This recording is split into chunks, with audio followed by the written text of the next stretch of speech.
Today, I'm going to show you how to make this simple text pop-up in After Effects.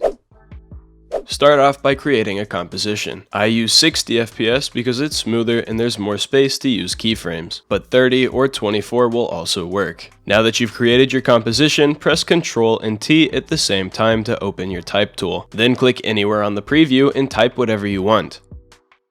On the right side of your screen, open up the character menu. In here, you can change your font size, color, stroke, and spacing. Once you're happy with how your text looks, we need to animate it. To do that, go to your timeline and press the arrow beside your text. Then press transform and it should open these settings.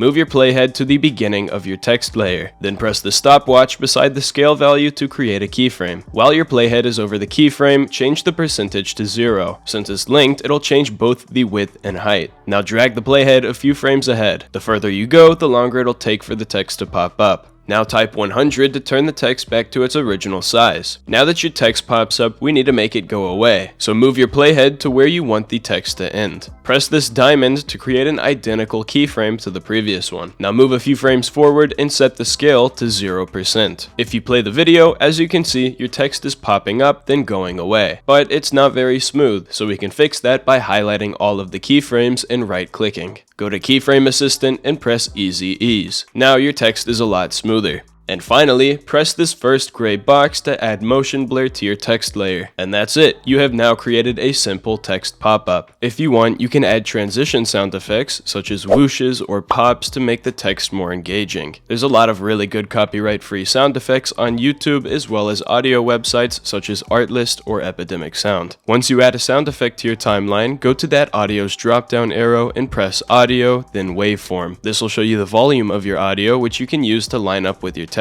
And now you also have a pop-up audio. If you enjoyed the video, make sure to leave a like and subscribe.